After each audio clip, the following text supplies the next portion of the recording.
प्यारे बच्चों नमस्कार। आपके अपने ही YouTube चैनल हर्षित सर में एक बार फिर से आप सभी प्यारे बच्चों का स्वागत है। प्यारे बच्चों, पिछले लेक्चर में हम कक्षा 12 की फिजिक्स का जो है एक लेक्चर पढ़ चुके हैं और उसमें हम पढ़ रहे थे आवेश का गुण। तो आवेश का गुण जिसमें हम 2 गुण पढ़ चुके थे, आज से जो है हम तीसरे गुण से जो है अपना स्टार्ट करते हैं। तो अगर आप जो है उस वीडियो को नहीं देखे हैं तो पहले उस वीडियो को देख लीजिए प्लेलिस्ट में जाके। कक्षा 12 फिजिक्स भौतिक विज्ञान के नाम जो है प्लेलिस्ट है। उसके बाद गुण नंबर 3 से हम जो है अपना स्टार्ट करते हैं। तो देखते हैं, तो आवेश के गुण में हम तीसरा गुण जो है देखते हैं, गुण नंबर 3। गुण नंबर 3, गुण नंबर 3 क्या है? आवेश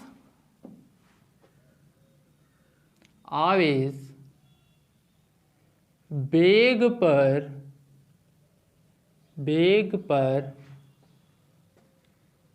निर्भर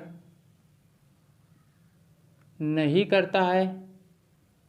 आवेश वेग पर निर्भर नहीं करता है, जबकि द्रव्यमान वेग पर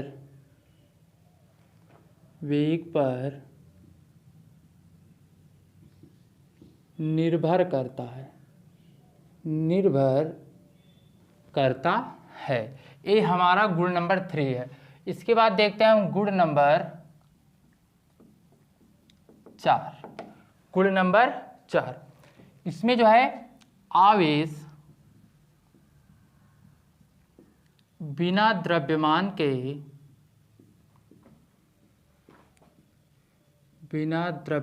के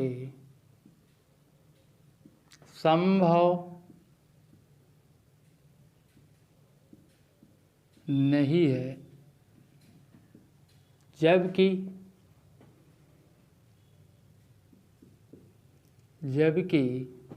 द्रव्यमान बिना आवेश के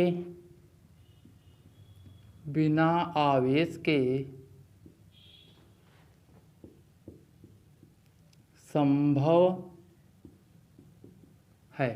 अगर इसको थोड़ा सा हम समझना चाहें तो देखिएगा, आप यहाँ पर लिखा गया है आवेश बिना द्रव्यमान के संभव नहीं है। अर्थात आवेश को जो है उत्पन्न जहाँ आवेश होगा वहाँ जो है द्रव्यमान 100% होगा ही होगा। लेकिन जब द्रव्यमान जो है आवेश, इसका कोई संबंध नहीं है। आवेश हो कि ना हो, लेकिन द्रव्यमान हो सकता है। इसके बाद देखते हैं हम गुण नंबर जो है, गुण नंबर अपना 5वां गुण देखते हैं। 5वां गुण देखते हैं जो है गुण नंबर 5। गुण नंबर 5 में जो है जानते हैं हम आवेश अदिश राशि है। अदिश राशि है, अर्थात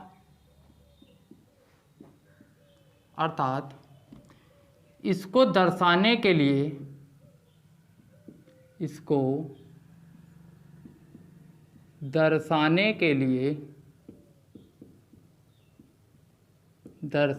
लिए केवल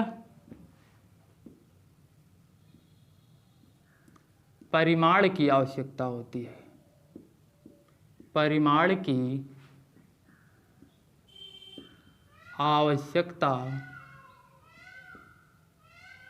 होती है, केवल परिमाण की आवश्यकता होती है। गुण नंबर 6 जानते हैं हम जो है आवेश का मात्रक। आवेश का मात्रक, इसको जो है थोड़ा आप लोग ध्यान से देखिएगा, चूंकि ये बहुत इम्पॉर्टेंट है। ठीक है, तो आवेश सबसे पहले हम जान लिए आवेश जो है अदिश राशि है, और उसके बाद जो है हम जानते हैं कि उसके बाद जो है आवेश का मात्रक। तो आवेश का मात्रक सबसे पहले हम एसआई मात्रक जानते हैं, अंतरराष्ट्रीय प्रणाली। ठीक है, एसआई पद्धति में एसआई पद्धति में आवेश का मात्रक, यहाँ पर हम लिखेंगे SI पद्धति में आवेश का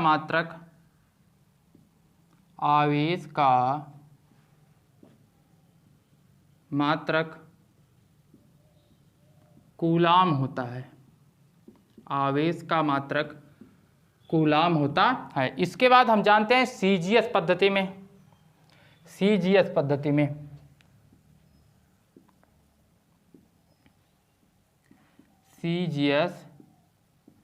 पद्धति में तो CGS पद्धति में आवेश की जो है एक जो है आवेश का जो है CGS पद्धति में आवेश का मात्रक है जो है ESU। इसको जो है इलेक्ट्रोस्टैटिक यूनिट कहते हैं और इसको कहते हैं जो है स्थिर विद्युत मात्रक। हिंदी में इसको कहते हैं हम स्थिर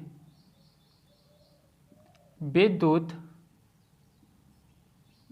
मात्रक। और इसमें जो है आवेश का जो मात्रक होता है, इसमें आवेश का जो मात्रक होता है, आवेश का मात्रक स्टेट कूलम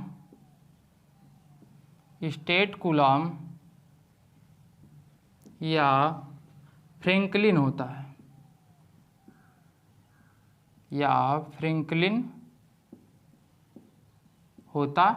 और अगर हम इसमें थोड़ा सा समझना चाहें तो एक जो है स्टेट कूलम जो है या फ्रैंकलिन, इसमें एक कूलम बराबर होता है, एक कूलम बराबर 3 × 10⁹ ESU या स्टेट कूलम या फ्रैंकलिन।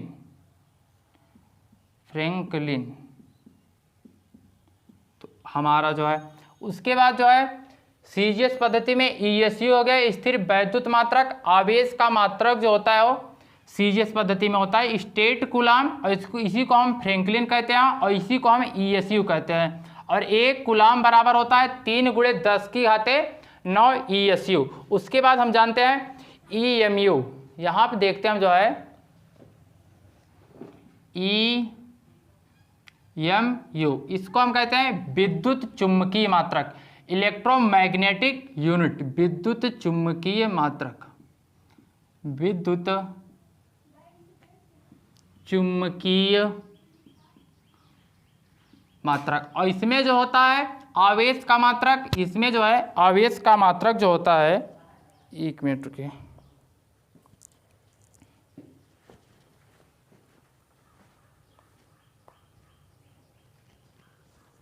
इसमें जो है विद्युत चुम्बकीय मात्रक में जो है आवेश का जो मात्रक होता है, आवेश का मात्रक एब कूलम होता है, एब कूलम। और जो है अगर इसको हम थोड़ा सा समझना चाहें तो एक कूलम बराबर 1/10 जो है एब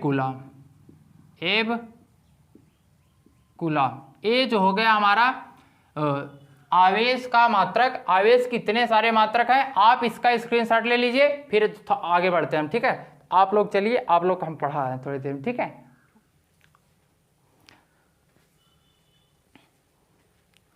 तो उम्मीद करते हैं आप लोग स्क्रीनशॉट ले लिए होंगे। इसको हम डिलीट करते हैं, उसके बाद हम देखते हैं यहीं पे थोड़ा सा प्रायोगिक मात्रक, आवेश के मात्रक में थोड़ा सा हम देखते हैं प्रायोगिक मात्रक जो है, बड़े मात्रक, वो है जो है एम्पियर घंटा,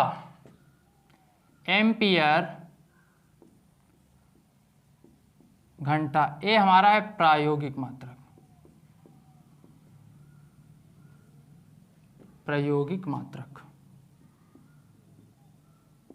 और एम्पियर घंटा। तो आप अगर इसको समझना चाहे तो 1 एम्पियर घंटा बराबर होता है, 1 एम्पियर घंटा बराबर 1 एम्पियर,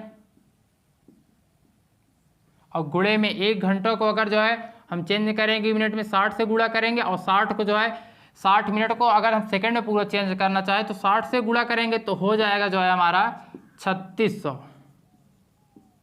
कूलाम। तो 1 एम्पियर घंटा में जो है कितना होता है 3600 कूलाम। एक मात्रक जो है और है वह है फैराडे।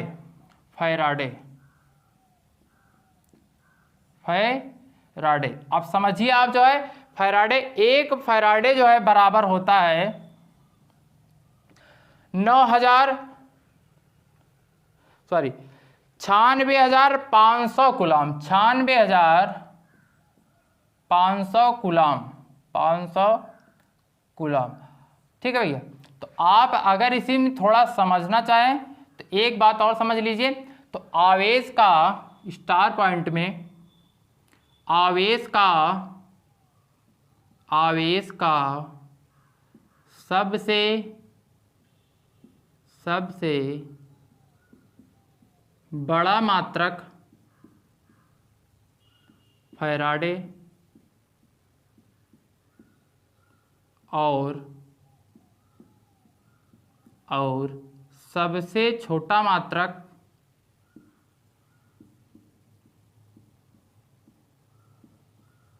फ्रैंकलिन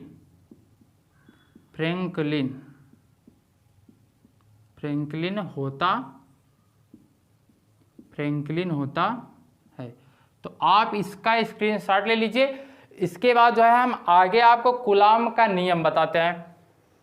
और जो है अगर यदि आपको न्यूमेरिकल लगाते समय कोई प्रॉब्लम हो रहा है तो आप न्यूमेरिकल को जो है तो आप जो है कमेंट करिए। कमेंट करने के बाद जो है आप फिर अपना मोबाइल नंबर कमेंट में दे दीजिए। फिर न्यूमेरिकल जो आपको प्रॉब्लम रहेगा फिर आपसे कांटेक्ट करके सारा न्यूमेरिकल सॉल्व कर लिया जाएगा। आगे चल के इसको थोड़ा हम सरल बनाने के लिए कोई दूसरी जो है विधि खोजेंगे। तो ठीक है, तो फिलहाल आप इसका स्क्रीनशॉट लीजिए। फिर आगे जो है हम पढ़ते हैं कूलाम का नियम। नहीं, अभी कूलाम का नियम नहीं, अभी जो है हमारा यही आवेश का गुण पढ़ेंगे। अभी 6 गुण हुए ना, तो आप इसका स्क्रीनशॉट ले लिए होंगे उम्मीद करते हैं। फिर आगे बढ़ते हैं, हम जो है इसको डिलीट करते हैं।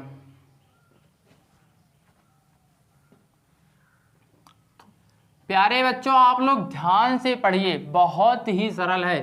पूरा स्थिर वैद्युतिकी बहुत ही सरल है।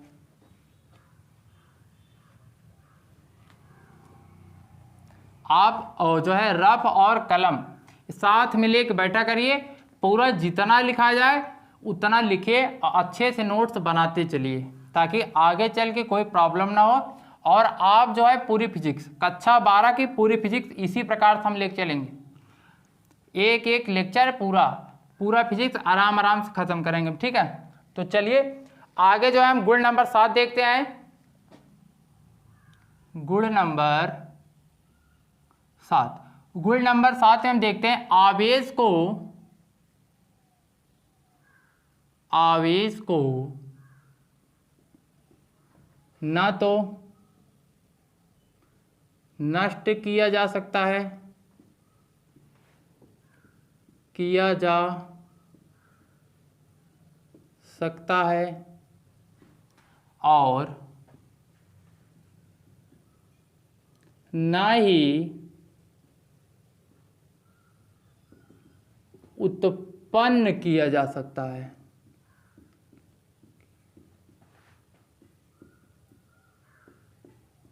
और न ही उत्पन्न किया जा सकता है। आवेश को जो है हम केवल स्थानांतरण कर सकते हैं। तो हम लिखेंगे आवेश का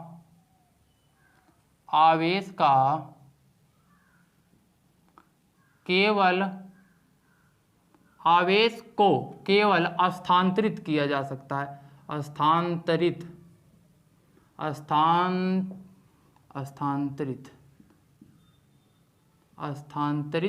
किया जा सकता है।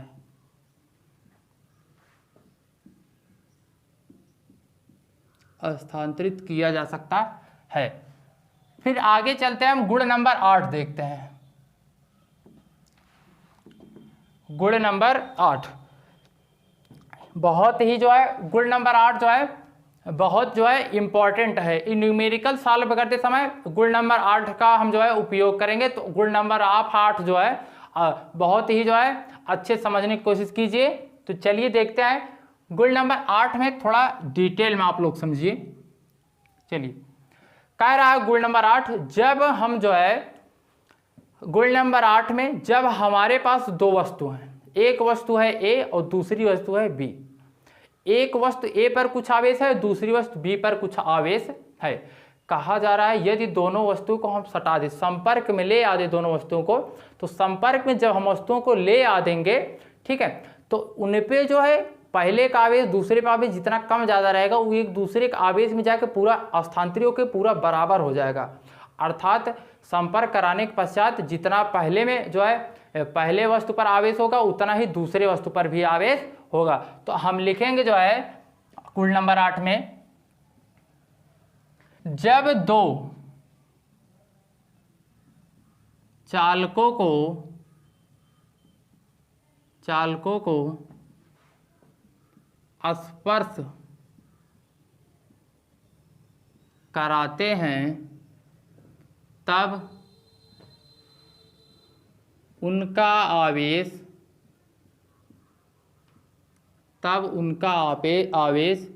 जो है तब उनका आवेश बराबर रूप से दोनों वस्तुओं पर हो जाता है, दोनों वस्तुओं पर हो जाता है।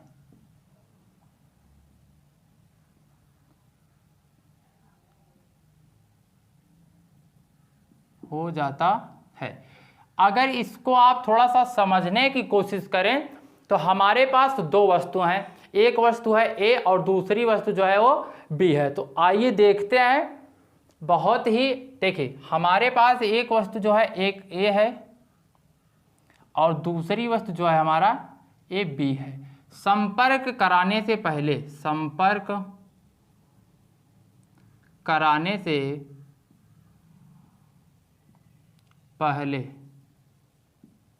इस पे जो वस्तु ए है इस पे आवेश जो है वो है Q1 और जो वस्तु बी है इस पे जो है आवेश है Q2। संपर्क कराने से पहले अब जो है संपर्क करा देते हैं दोनों वस्तुओं को, तब हम लिखेंगे संपर्क कराने के बाद। हम जानते हैं जब हम संपर्क कराते हैं तो इनका आवेश जो है परस्पर जो है एक दूसरे पे जो है बराबर हो जाता है। तो हम लिखेंगे वस्तु ए पर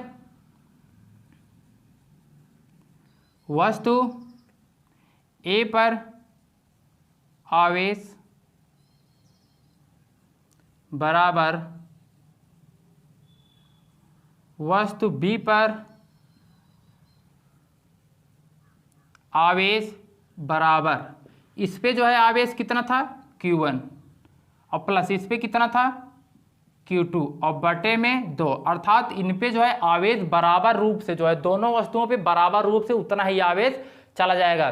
तो अगर हम थोड़ा सा समझने की कोशिश करें तो यहाँ पे तो पहले वस्तु जो है संपर्क करने से पहले इनकी स्थिति ये थी, लेकिन जब इनको संपर्क करा के जो है अलग कर दे तो इन पे जो है वस्तु ए पर कितना आवेश हो जाएगा Q1 प्लस Q2 और बटे में 2, और जो वस्तु बी होगा इस पर कितना आवेश होगा, इस पर भी उतना ही आवेश होगा Q1 और प्लस में Q2 बटे में 2।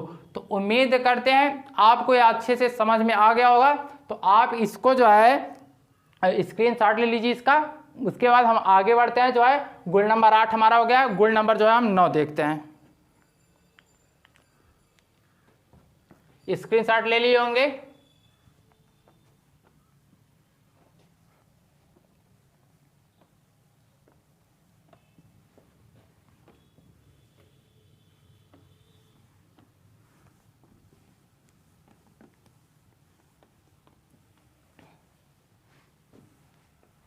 चलिए गुण नंबर हम जो है 9 देखते हैं। तो 9 क्या है इसको थोड़ा सा हम समझेंगे।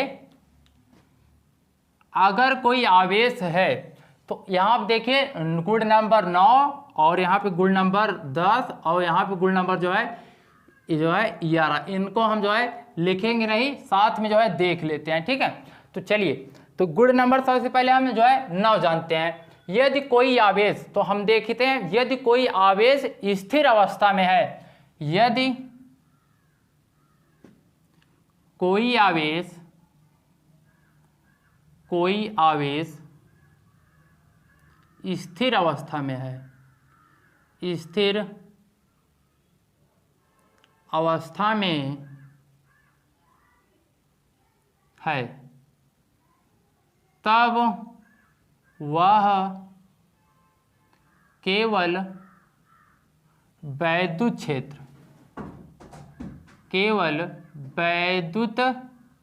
क्षेत्र उत्पन्न करता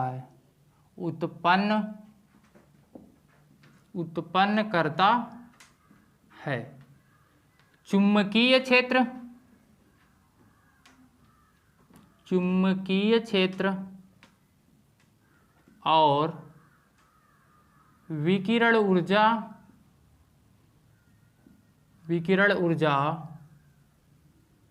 उत्पन्न नहीं करती है। इसको अगर आप जो है थोड़ा सा समझने की कोशिश करें तो इसमें जो है जब आवेश जो है स्थिर अवस्था में है, आवेश स्थिर अवस्था में, तो हम लिखेंगे आवेश स्थिर अवस्था में, तो यहाँ पर अगर हम थोड़ा सा देखें तो आवेश जब है स्थिर अवस्था में है तो जो है वह जो है वैद्युत क्षेत्र उत्पन्न करता है, अर्थात जो है वैद्युत क्षेत्र जो E होगा, इलेक्ट्रिक फील्ड जो है वह जो है 0 के बराबर जो है नहीं होगा, अर्थात 0 से ऊपर होगा, 1 होगा, 2 होगा, 3 होगा, अर्थात उत्पन्न कर रहा है। और चुंबकीय क्षेत्र B बराबर 0 होगा, क्यों? क्योंकि उत्पन्न नहीं कर रहा है। और विकिरण ऊर्जा हम लिखेंगे विकिरण ऊर्जा का उत्सर्जन नहीं करता है। इसके बाद हम देखते हैं गुण नंबर 10।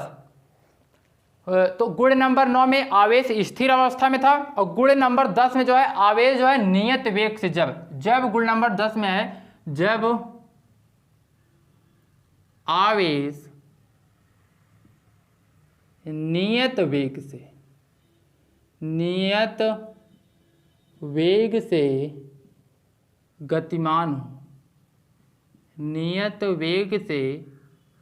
गतिमान हो, ठीक है, तब जो है तब वह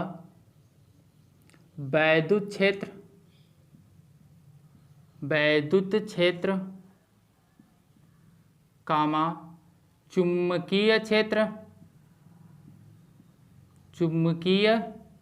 क्षेत्र उत्पन्न करता है और विकिरण ऊर्जा का उत्सर्जन नहीं करता है। तो इसको हम लिखेंगे जब आवेश जो है नियत वेग से गतिमान हो, जब आवेश नियत वेग से गतिमान हो,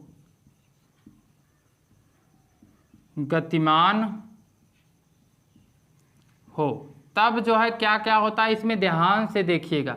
जो E होगा इलेक्ट्रिक फील्ड वह उत्पन्न होगा, अर्थात E0 इक्वल टू 0। उसके बाद चुंबकीय क्षेत्र B या भी जो है यह भी उत्पन्न होगा, तो यह भी 0 नहीं होगा, लेकिन जो है विकिरण ऊर्जा का उत्सर्जन नहीं करता है।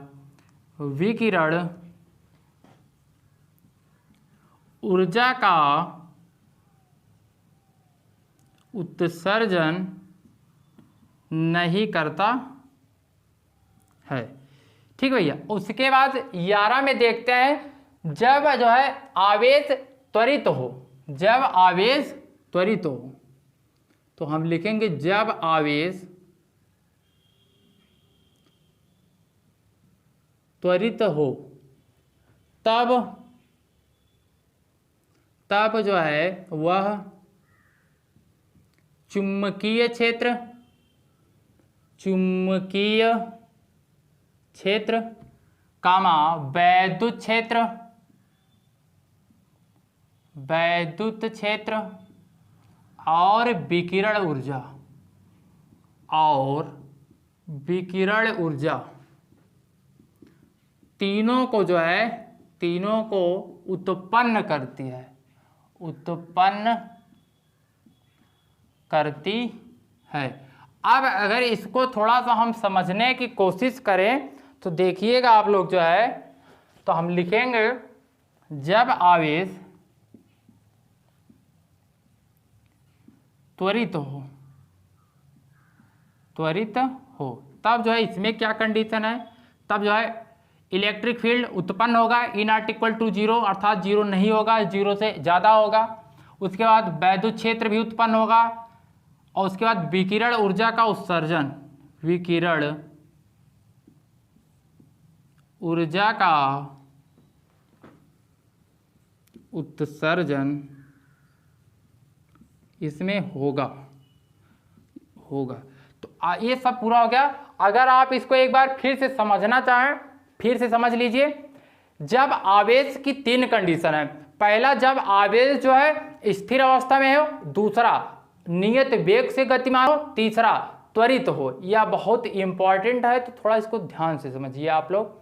तो जब आवेश जो है केवल और स्थिर रहता है, केवल स्थिर रहता है, तो केवल और केवल वह जो है वैद्युत क्षेत्र उत्पन्न करता है, केवल वैद्युत क्षेत्र उत्पन्न करता है। और जब नियत वेग से गतिमान हो जाता है, तब वैद्युत क्षेत्र के साथ साथ वह चुंबकीय क्षेत्र भी उत्पन्न करता है, लेकिन विकिरण ऊर्जा का उत्सर्जन नहीं करती है। लेकिन जब आवेश जो है वह त्वरित हो जाए, तब वह जो है तीनों को उत्पन्न करती है, अर्थात वैद्युत क्षेत्र भी उत्पन्न करती है, चुंबकीय क्षेत्र भी उत्पन्न करती है, और उसके साथ साथ विकिरण ऊर्जा का उत्सर्जन भी करती है।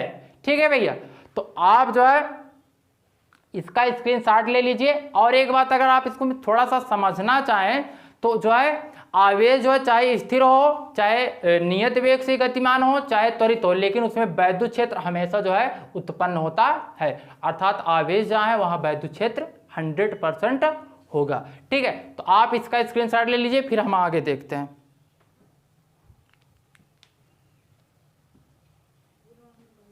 आए नहीं है सर, कोई नहीं आए हैं, देखो नहीं, देखो सर आए हैं कि नहीं आए हैं? मुकेश सर, देखो नहीं तो हम देखते हैं, जो है पढ़ा देते हैं, देखो पहले। तो आप इसका स्क्रीनशॉट ले लिए होंगे, फिर हम आगे देखते हैं।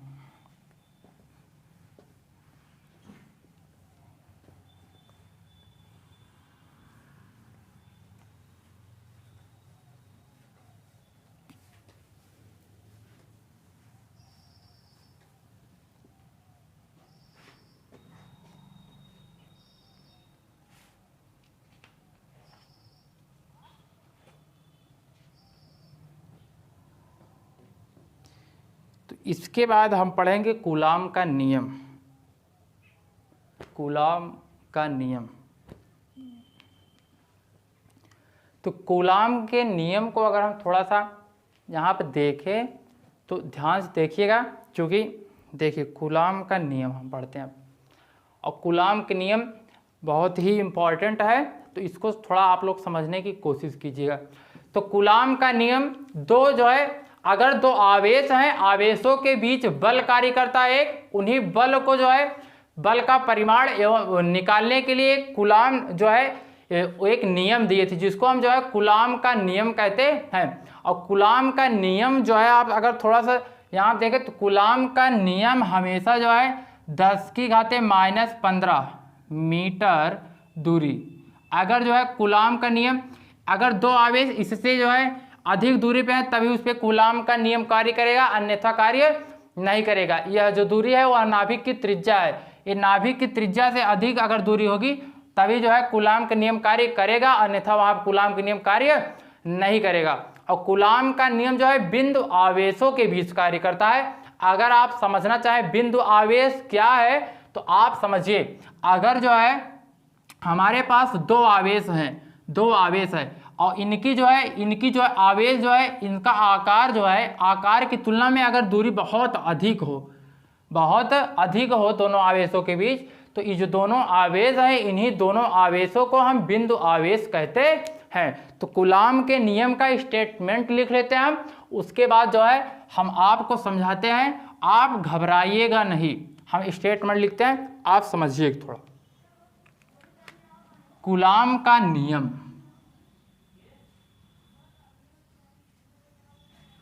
कूलाम का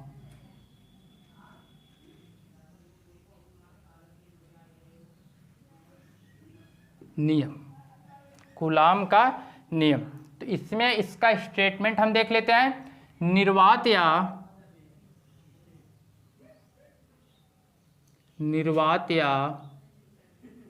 वायु में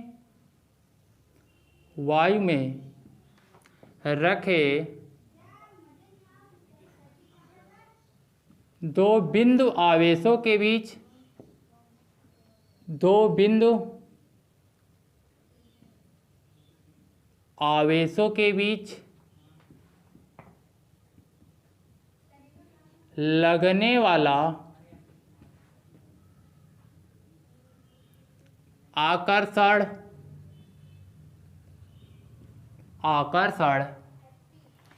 या प्रतिकर्षण बल, लगने वाला आकर्षण या प्रतिकर्षण बल आवेशों के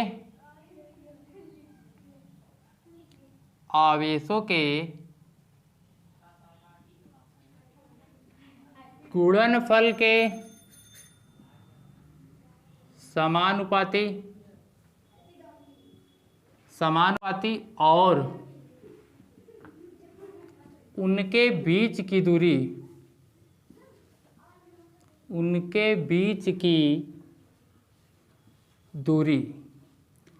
के वर्ग के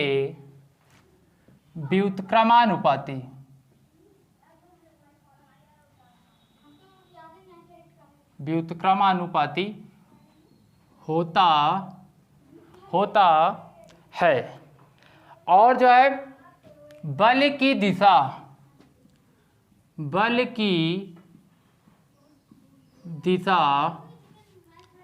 आवेशों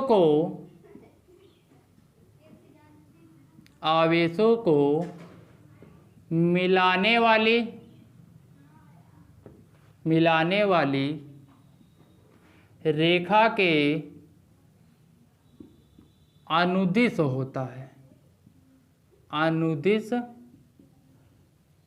होता है। अभी हम एक एक करके जो है पूरा समझा देते हैं, आप घबराइएगा मत। तो हम देखते हैं जो है हमारे पास जो दो बिंदु आवेश हैं, एक आवेश जो है Q1 है और एक आवेश जो है Q2 है, और इनके बीच जो है ये सजातीय आवेश है। जो है कैसे आवेश है, ये दोनों सजातीय आवेश है। तो हम यहाँ पे लिख देते हैं Q1 और यहाँ पे प्लस, यहाँ पे प्लस, ये माइनस और माइनस भी हो सकते हैं। और हमारा दूसरा आवेश है Q2, और इनके बीच की दूरी जो है वह कितना है, R है। अब चूंकि ये जो है सजातीय आवेश है, तो हम गुण में, आवेश के गुण में गुण नंबर 1 पढ़ाए थे, उसमें हम आपको यह बताए थे कि सजातीय आवेश एक दूसरे को जो है प्रतिकर्षित करते हैं। तो इस पे जो बल लगेगा बाहर की तरफ लगेगा और इस पे इधर बल लगेगा। ठीक है भैया। तो अगर आप जो है यहाँ थोड़ा समझें तो ध्यान दीजिएगा, क्योंकि हम अब यहाँ पे एक जो है हम प्लस आवेश लेते हैं Q1 और यहाँ पे जो है एक माइनस आवेश लेते हैं Q2। अब चूंकि ये विपरीत जो है सजाती नहीं, तो इस पे जो है इनमें आकर्षण बल लगेगा, तो इसका जो है बल इधर लगेगा और इसमें जो है बल इधर लगेगा, आकर्षण का बल लगेगा। और इनके बीच की जो दूरी है वह कितना है, R है। तो हम देखते हैं तो हमारा जो था पहले निर्वात या वायु में रखे दो बिंदु आवेशों के बीच लगने वाला आकर्षण या प्रतिकर्षण बल आवेशों के गुणनफल के समानुपाती, आवेशों के गुणनफल के समानुपाती, अर्थात जो यहाँ पे बल लगेगा F प्रोपोर्शनल Q1 और Q2 समानुपाती, और उनके बीच की दूरी के वर्ग के व्युत्क्रमानुपाती होता है। तो इनके बीच की दूरी कितनी है, r है। तो हम देखेंगे जो बल लगेगा वह जो है 1 में r स्क्वायर, r के वर्ग के व्युत्क्रमानुपाती। यह हमारा है समीकरण नंबर 1 और इसको मानते हैं हम समीकरण नंबर 2। हम देखते हैं समीकरण 1 और 2 से जब 1 और 2 को मिलाएंगे तो हमारा हो जाएगा F और जो है Q1 Q2 बटे में R स्क्वायर। अब अगर जो है हम यहाँ से समानुपाती का चिन्ह हटाएंगे तो एक नियतांक लगेगा, वह नियतांक क्या है, तो हम लगाएंगे F बराबर, चिन्ह हटा रहे हैं तो एक जो है समानुपातिक जो है नियतांक लगाते हैं, और जिसका जो है वह K है, और उसके बाद जो है Q1 Q2 बटे में R स्क्वायर, जहाँ जो है K का जो मान होता है 1/4 pi epsilon not Q1 Q2 बटे में R स्क्वायर। चूंकि यह जो मान दिया गया है, जो केवल यहाँ K का मान जो होगा 1 जो है 4 पाई एप्सिलॉन नॉट, और इसका जो मान होता है, इसका मान 1/4 पाई एप्सिलॉन नॉट का जो मान होता है 9 × 10⁻⁹। अगर इसका मात्रक हम निकालना चाहें तो देखिएगा न्यूटन मीटर स्क्वायर और प्रति कूलम स्क्वायर, और जहाँ एप्सिलॉन नॉट जो है वो है निर्वात की वैद्युतशीलता, निर्वात की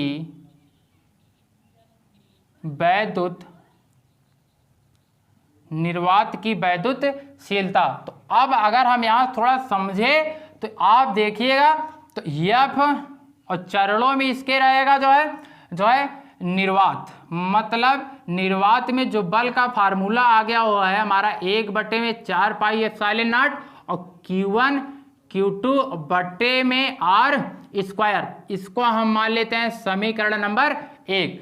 अब जो है अब जो है इन आवेशों को यदि हम इन आवेशों को उठा किसी माध्यम में रख देते हैं तो हम लिखेंगे जब आवेश Q1 और Q2 किसी माध्यम में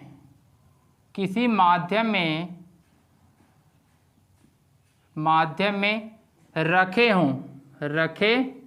हों तब इनके बीच जो बल का फार्मूला होगा उसको हम थोड़ा ध्यान से देखेंगे तो होगा F और चरणों में इसका रहेगा जो है माध्यम, अर्थात जो है माध्यम में जो है आवेशों को रखे हैं, तब हो जाएगा जो है हमारा 1/4 पाई एप्सिलॉन Q1 Q2 बटे में R स्क्वायर। यह हो गया हमारा समीकरण नंबर 2।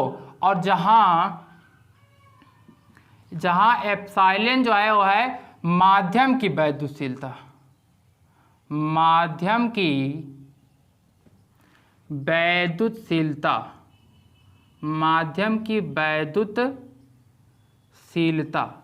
उम्मीद करते हैं आपको समझ में आ गया होगा इतना। आप जो है इसका स्क्रीनशॉट ले लीजिए, फिर आगे बढ़ते हैं।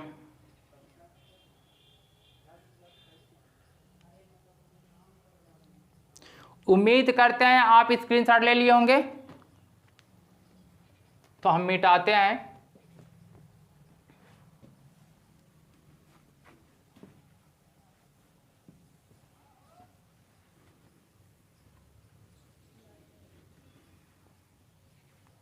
और आप जो है रफ और पेन साथ में लेकर बैठा करिए, साथ में लिखते चलिए। इसीलिए इतना मेहनत करते हैं और बोल के पढ़ाते हैं, पूरा एक एक लिखते हैं, एक एक चीज़ जो है लिख रहे हैं, कोई चीज़ जो है छोड़ नहीं रहे हैं। ठीक है, तो आप जो है तो पूरा अच्छे से तो हम देखते हैं। तो हमारा समीकरण नंबर 1 हो गया और समीकरण नंबर 2 हो गया। ठीक है भैया, जहाँ एप्सिलॉन जो है माध्यम की वैद्युतशीलता है। अब हम देखेंगे समीकरण फर्स्ट भागे समीकरण सेकंड। ठीक है भैया, तो समीकरण फर्स्ट और समीकरण सेकंड हम भाग देते हैं। तो हमारा है यफ निर्वात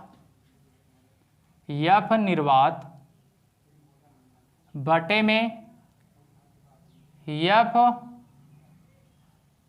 माध्यम, और बराबर में ध्यान दीजिएगा यहाँ पे कितना है, 1/4 pi epsilon not, 1/4 pi epsilon not Q1 Q2 बटे में R स्क्वायर, और यहाँ पे क्या है 1/4 पाई एप्सिलॉन Q1 Q2 बटे में R स्क्वायर। तो लिखेंगे 1/4 पाई एप्सिलॉन Q1 Q2 बटे में R स्क्वायर।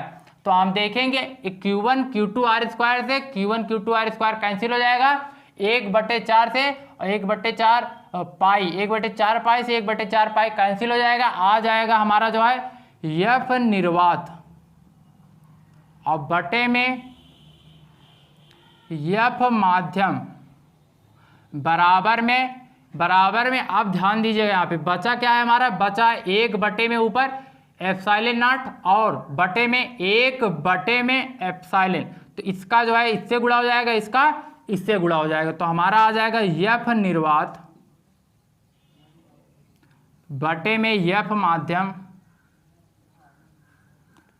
बराबर इसका ऊपर गुणा हो जाएगा। तो आ जाएगा एप्सिलॉन बटे में एप्सिलॉन नॉट। और जो है इसी को जो हम कहते हैं ER या K। अब अगर जो है हम देखें तो जहां के सापेक्ष वैद्युतशीलता या माध्यम का परावैद्युतांक है, जहां K या ER जो है सापेक्ष वैद्युतशीलता या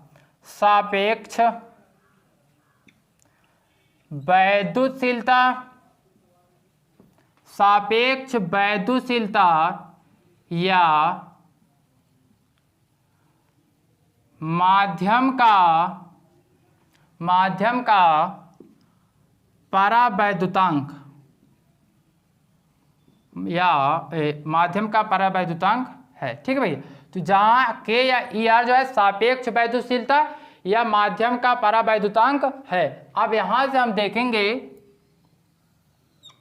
तो हमारा जो है हो गया है एप्सिलॉन और बटे में एप्सिलॉन नॉट। यहाँ पे थोड़ा ध्यान दीजिएगा आप लोग, एप्सिलॉन बटे में एप्सिलॉन नॉट बराबर में क्या है K, बराबर में K। तो अगर हम एप्सिलॉन निकालना चाहेंगे तो आ जाएगा हमारा एप्सिलॉन बराबर में K, और इस साइड जाएगा तो हो जाएगा गुणा K एप्सिलॉन नॉट। अब जो है इसका मान जो है इसका मान यहाँ से कुछ ले नहीं जाना, ठीक है, अभी हम पढ़ा रहे हैं तो वहाँ से ले लीजिए हाई स्कूल से, ध्यान दीजिएगा। तो आ जाएगा अब जो है एप्सिलॉन बराबर एप्सिलॉन नॉट K का मान समीकरण 2 में रखने पर समीकरण 2 हमारा क्या है, समीकरण हमारा तो यहाँ पे है, तो आप ध्यान दीजिएगा। तो है यफ माध्यम बराबर 1/4 पाई एप्सिलॉन की जगह पे ध्यान दीजिएगा, यहाँ पे एप्सिलॉन है तो एप्सिलॉन की जगह पे हम क्या लिखेंगे, एप्सिलॉन की जगह पे हम लिखेंगे एप्सिलॉन नॉट K। तो एप्सिलॉन नॉट K और Q1 Q2 बटे में R स्क्वायर। ठीक है, तो इसको हम मान लेते हैं समीकरण 3। अब जो है यदि हम समीकरण 1 और 3 से देखें, समीकरण 1 और 3 से देखें तो हम यहाँ पे लिखते हैं समीकरण 1 और 3 से, समीकरण 1 और अभी नहीं मिलेगा, समीकरण 1 और चाक ले लो, ठीक है। अगर हम देखें जो है समीकरण 1 और 3 से अगर देखें तो ध्यान दीजिएगा, आप लोग इसको मिटा दे रहे हैं, आप लोग लिख लिए होंगे उम्मीद करते हैं।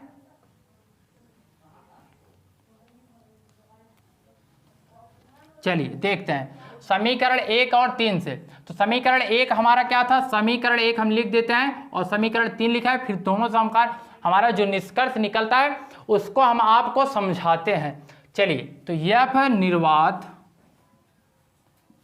बराबर 1/4 pi epsilon not Q1 Q2 बटे में R स्क्वायर, ये था हमारा समीकरण नंबर 1 और ये हमारा समीकरण नंबर 3। अगर इससे हम देखें तो ध्यान देखिए, तो यहाँ पे जो है 1/4 पाई यहाँ पे है और 1/4 पाई यहाँ पे है, ये पूरा जितना यहाँ पे है वही पूरा यहाँ पे है, 1/4 पाई इसमें भी है, 1/4 पाई इसमें भी है।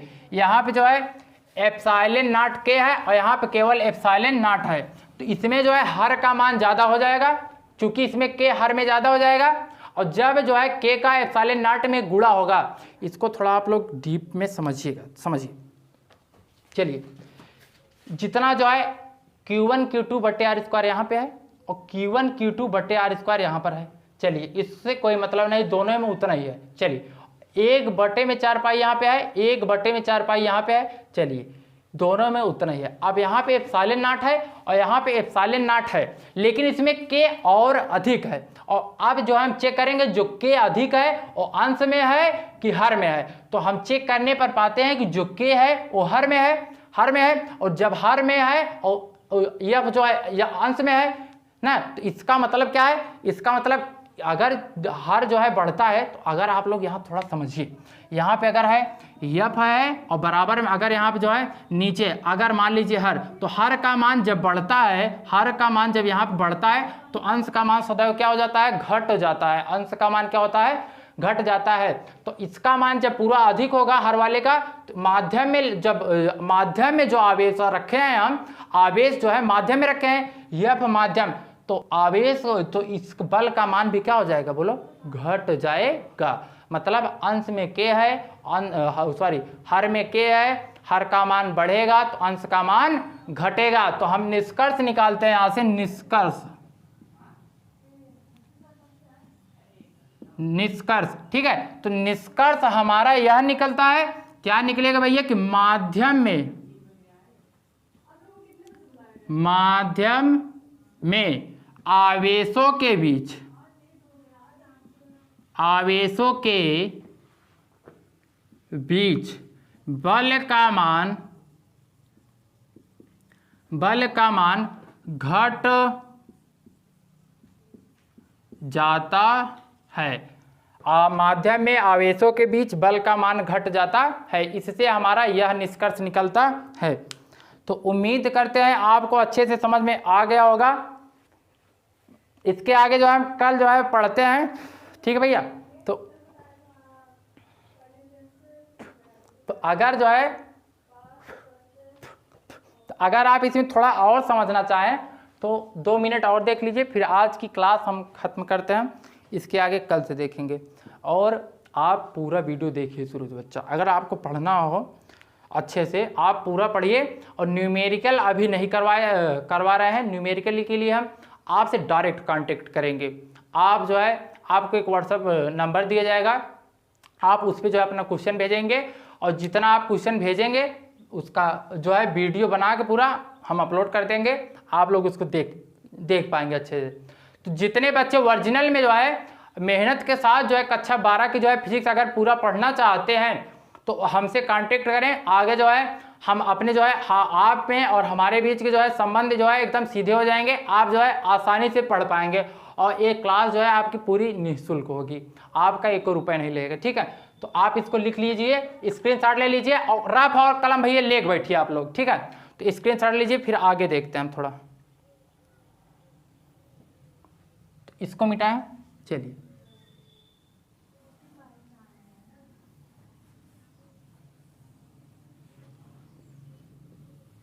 तो समझिए अब हम क्या देखें कि माध्यम में आवेशों के बीच बल का मान घट जाता है। F माध्यम, इसके बीच माध्यम में बल का मान घट जाता है और ज़्यादा किस में रहता है, निर्वात में।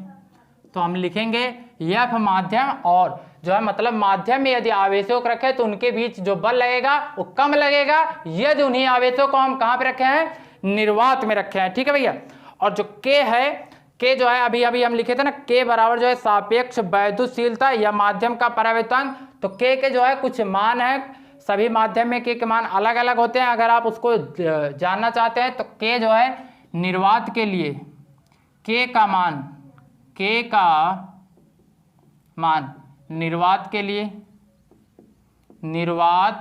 लिए जो होता है वह 1 होता है, और जो है वायु के लिए K वायु के लिए होता है 1.0006। ठीक है भैया। और अगर हम कांच की बात करें तो K कांच का जो मान होता है वो होता है 3 या 4, इसके आसपास होता है। और यदि जो है अभ्रक में इसका जो है K का मान देखें तो होता है लगभग में जो है वो 6 होता है। ठीक है भैया। और अगर K का मान जो है हम पानी में, मतलब आवेशों को अगर पानी में रखें तो K का मान जो है 80 या 81 होता है, 80 या 81 होता है। और अगर धातुओं के लिए K का मान धातु के लिए देखें तो ये जो है अनंत होता है। ठीक है भैया। तो अनंत होता है, तो उम्मीद करते हैं ये अनंत है। तो आपको ये जो यहाँ पे K है, यही जो यहाँ पे जो K दिया गया है इन्हीं सब का मान है। अलग अलग माध्यमों के लिए K का मान अलग अलग होता है। उम्मीद करते हैं आपको अच्छे समझ में आ गया होगा। ठीक है भैया। तो अगर आप पूरी फिजिक्स पढ़ना चाहते हैं, पहला लेक्चर नहीं देखें इसलिए आप पहला लेक्चर पहले देख लीजिए। ठीक है। आप ही नहीं देखें तो पहला देखिए, और पहले को देखने के लिए आप हमारे YouTube पर जाइए, और YouTube पर जाने के बाद आप वहाँ पे जाइए, और जाने के बाद आप YouTube पे सर्च करिए हर्षित सर, और सर्च करने के बाद उस पर जाइए चैनल के अंदर, और वहाँ पे प्लेलिस्ट में जाइए। वहाँ पे एक आपको प्लेलिस्ट मिलेगी कक्षा 12 फिजिक्स भौतिक विज्ञान, 12th जो है फिजिक्स, क्लास 12th की फिजिक्स। आप उस जो है प्लेलिस्ट पे जाइए, आपको वहाँ शुरू से लेक्चर 1, लेक्चर 2, लेक्चर 3, लेक्चर 4 और जितने भी लेक्चर हम पढ़ाते जाएंगे उसी में जुड़ता जाएगा, शुरू से लेके पूरी सीरीज फिजिक्स की बनती जाएगी। ठीक है भैया। और आप चैनल को सब्सक्राइब कर लीजिए। चैनल को सब्सक्राइब करने के बाद बेल आइकन भी दबा दीजिए। तो आज के लिए बस इतना ही। बहुत बहुत धन्यवाद।